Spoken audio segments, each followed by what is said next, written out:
हाँ तो प्यारे बच्चे, अब मैं प्रोनाउन के अगला पार्ट आपको बताने जा रहा हूँ और बहुत ही बेहतरीन तरीके से मैं आपको समझाने की कोशिश करूँगा।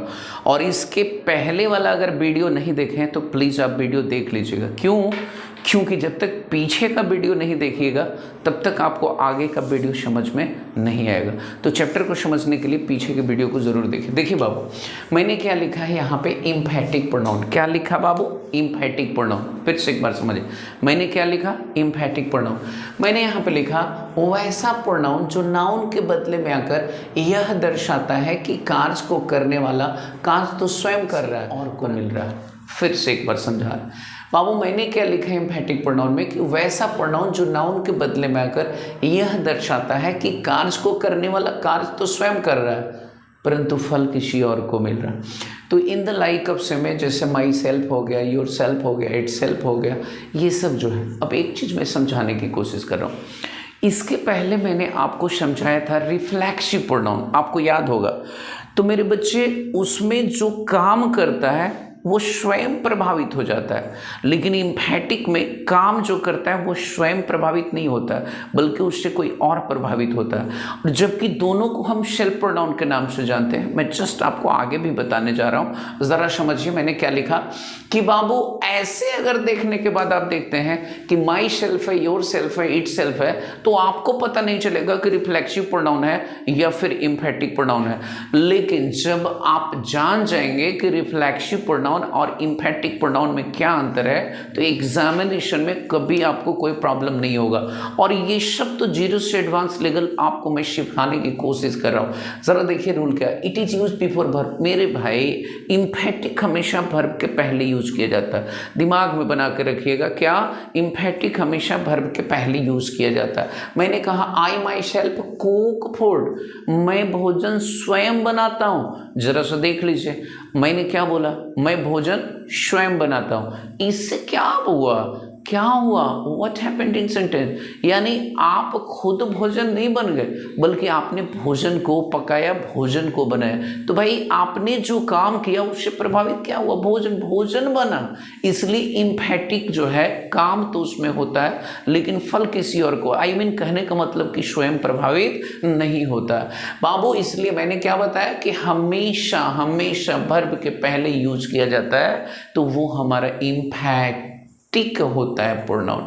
अब देखिए यहाँ पे रिफ्लेक्सिव प्रोनाउन क्या होता है, इम्फैटिक प्रोनाउन।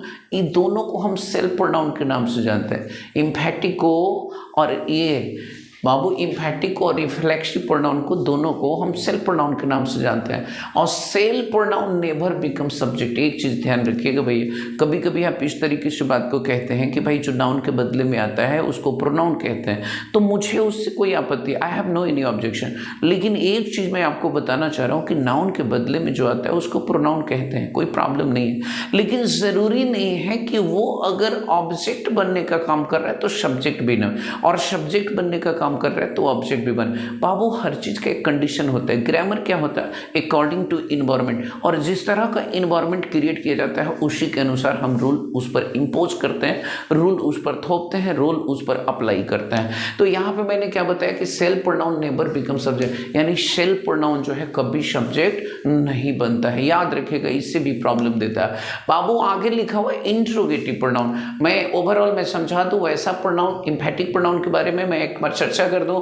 वैसा प्रोनाउन जो नाउन के बदले में आकर यह दर्शाता है कि कार्य को करने वाला कार्य तो स्वयं कर रहा है परंतु फल किसी और को मिल रहा है। मैंने क्या बोला? माई सेल्फ, योर सेल्फ, सब ये रिफ्लेक्सिव प्रोनाउन भी है। लेकिन मेरे बच्चे, मैंने बताया कि वर्ब के पहले जब यूज होता है माई सेल्फ, योर सेल्फ या जो भी इस तरह का, तो समझ लीजिए कि वो क्या होता है, तो वो जो होता है आपका इम्फैटिक होता है। और रिफ्लेक्सिव प्रोनाउन और आपको इम्फैटिक प्रोनाउन को हम सेल्फ प्रोनाउन के नाम से जानते हैं। और सेल्फ प्रोनाउन जो है कभी भी वो सब्जेक्ट बनने का काम नहीं करता। इंटरोगेटिव, देखो मेरे बच्चे, मैंने बताया था कि इंट्रोगेटिव एडजेक्टिव भी होता है और इंट्रोगेटिव प्रोनाउन भी होता है। बट क्या है इंट्रोगेटिव एडजेक्टिव और इंट्रोगेटिव प्रोनाउन में अंतर, तो आप समझ सकते हैं। देखो मैंने क्या बताया कि प्रोनाउन हमेशा हमेशा अकेले आता है, लेकिन एडजेक्टिव अपने साथ नाउन लेकर के आता है, बस यही अंतर। मैंने कहा वैसा प्रोनाउन जो किसी नाउन के बदले में आकर उसके बारे में प्रश्न पूछने का कार्य करता है। Once again just try to make you understand. मैंने क्या बोला कि वैसा प्रोनाउन जो किसी नाउन के बदले में आकर उसके बारे में प्रश्न पूछने का कार्य करता है। फिर से एक बार, बाबू वैसा प्रोनाउन जो किसी नाउन के बदले में आकर उसके बारे में प्रश्न पूछने का कार्य करता है, वही हमारा इंट्रोगेटिव प्रोनाउन होता है। जैसे मैंने बोला कौन आ रहा है, दैट मीन्स किसी न किसी नाउन के बदले में मैं हूँ का प्रयोग कर रहा हूँ। कौन सा कलम तुम्हारा, मतलब किसी न किसी नाउन के बदले में मैं यूज कर रहा हूँ। तो बाबू ये जितने चीज़ हैं और अकेले अगर यूज होते हैं तो सब के सब इंट्रोगेटिव प्रोनाउन है। यह वाक्य शुरू में होता है, ये ट्रिक है बाबू, just you have to follow some trick how to identify interrogative pronoun. तो बाबू क्या मैंने बताया, यह वाक्य शुरू में होता है और हिंदी में इसका क से शुरू होता है। क्या इसका हिंदी में क से शुरू होता है? और जब भी आप देखेंगे तो हु मीन्स क से कौन होगा, विच मीन्स क से कौन होगा, होम मीन्स क से किसको होगा, मतलब इंट्रोगेटिव प्रोनाउन होगा तो उसका हिंदी हमेशा क से शुरू होगा। लेकिन जब बात करते हैं कि अगर वो एडजेक्टिव होगा तो मेरे भाई उसका हिंदी क से नहीं बल्कि ज से शुरू होगा। और ये सब ट्रिक्स हैं, आपको याद करना पड़ता है। मैंने क्या बताया, वाक्य शुरू में होता है और हिंदी में इसका क से उच्चारण होता है उसके अर्थ में, और वह साइन ऑफ इंट्रोगेशन से वाक्य का अंत होता है। और इसीलिए कह रहे हैं हु इज योर फादर, आपके पिताजी कौन है। कोई तो होंगे जिनके बदले में हु का यूज किया जा रहा है। यही जो कहते हैं कि नाउन के बदले में जो आता है उसको प्रोनाउन कहते हैं।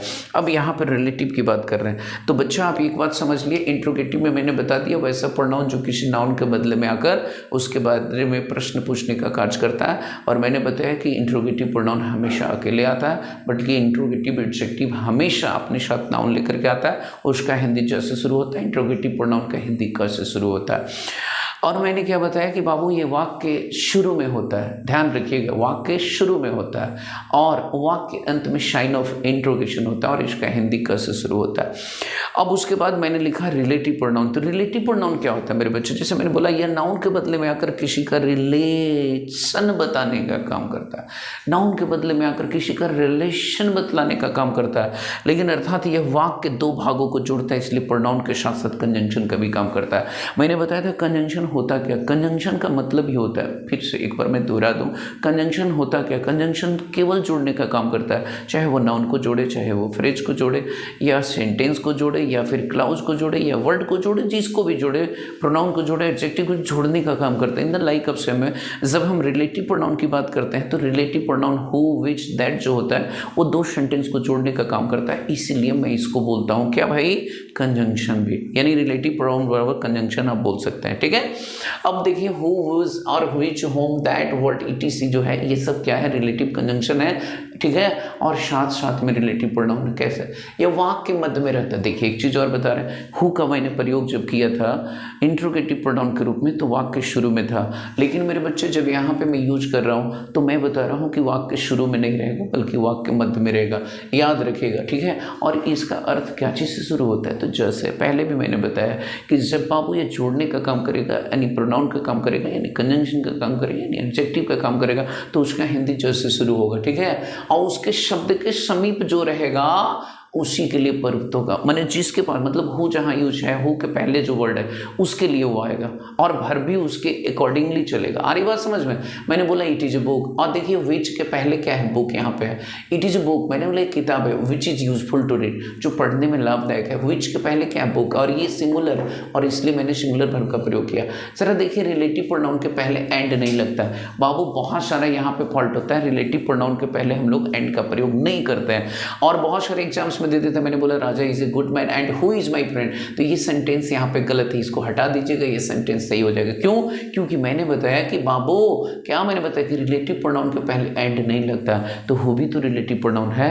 अगर दैट रहेगा दैट के पहले भी एंड नहीं लगेगा, अगर विच रहेगा तो विच के पहले भी एंड नहीं लगेगा, यानी जितने भी रिलेटिव प्रोनाउन जो मैंने आपको बताया कि हु, हुज, विच हो सकता है तो उसके पहले बाबू हम लोग नहीं लगाएंगे। क्या नहीं लगाएंगे, तो एंड नहीं लगाएंगे। और हमेशा ये चीज़ आपको जानने की कोशिश करना है। ठीक है, कि रिलेटिव प्रोनाउन के बाद आने वाला वर्ब इस शब्द के अनुसार होगा जिसके लिए प्रयोग। मैंने क्या बताया बाबू कि जैसे विच है इसके पहले बुक है, अगर हु रहता कहे कि the boy who is playing in the field is my brother, तो द बॉय हु, अब जरा सा देख लीजिए कि हु के पहले द बॉय है, सिंपल सी बात है कि उसके साथ अगर सिंगुलर है तो सिंगुलर वर्ब का प्रयोग करेंगे। ठीक है, तो यहाँ पे एक चीज समझना है कि रिलेटिव प्रोनाउन के बाद आने वाला वर्ब उस शब्द के पहले, यानी जो रिलेटिव प्रोनाउन होगा उसके पहले जो शब्द होगा यानी जो नाउन होगा उसके अनुसार चाहे प्रोनाउन उसी के अनुसार वर्ब का यूज करेंगे। अब देखिए one likes to read the sonnets of Shakespeare who was, अब जरा देखिए तो शेक्सपियर कौन है, सिंपल सी बात है एक आदमी है, एक राइटर है, और यहाँ पे यह पोएट है who was a great poet, जो एक महान व्यक्ति, यानी कि आपको ये चीज़ दिमाग में रखना है।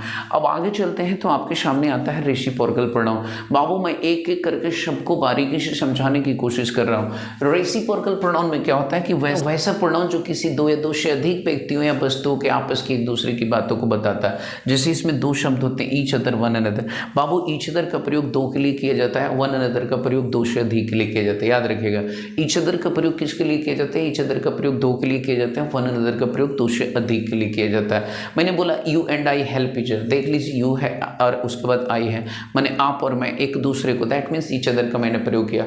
All of the leaders, all of the leaders का मतलब क्या हुआ, ऑल ऑफ द लीडर्स मतलब संख्या ज़्यादा है, दो से अधिक है, इसलिए हेट वन अनदर कह रहे हैं सारे नेता एक दूसरे को घृणा करते हैं।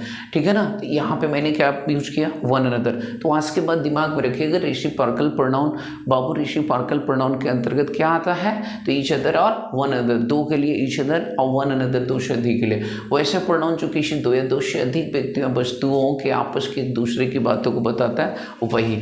बाबू देखिए यहाँ पे मेरा क्या उद्देश्य होता है कि वीडियो बनाने का मतलब जो बिहार बोर्ड के भी स्टूडेंट्स हैं उनको बहुत बेहतरीन तरीके से समझ में आए आखिर प्रोनाउन क्या है। अब देखिए पॉजेसिव प्रोनाउन है, मैंने बताया कि भाई ये जो है माइन होता है, अवर्स होता है, योर्स होता है, हिज होता है, हर्स होता है। जस्ट सही क्या करता है, इट शोज, मतलब कह सकते हैं कि it shows position in our sentence. लेकिन पोजीशन क्या होता है, पोजीशन मीन्स अधिकार होता है। मैंने बोला दिस इज माइन, ये मेरा है, दिस पेन इज माइन, यह कलम मेरा है। भाई माइन शब्द जो है ना वही पॉजेसिव प्रोनाउन है।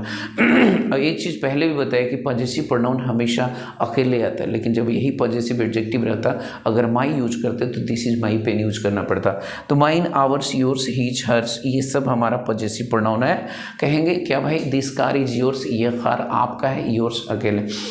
एक्सक्लेमेटरी प्रोनाउन, यहाँ पे कह रहे हैं कि एक्सक्लेमेटरी प्रोनाउन क्या होता है, what, how, show, such, when we use for sense of surprise. जैसे what, I don't believe that, what that's, what, I don't believe that, I mean what, that will be also used there for exclamation, that is why there, what, didn't you know this। अब देखिए थोड़ा आश्चर्य का भाव बता रहा है, क्या मतलब किसी चीज के बदले में ला करके यहाँ पे रख रहे हैं उसको, क्या मतलब इस चीज़ को नहीं जानते थे, इस तरीके से। तो बाबू मुझे लगता है कि आज का ये वीडियो आपके लिए बहुत हेल्पफुल होगा, और मुझे लगता है कि फिर मैं आपको इसके बाद अगला पार्ट लेकर के आऊँगा। ठीक है, आप स्वस्थ रहिए, सुरक्षित रहिए, जय हिंद।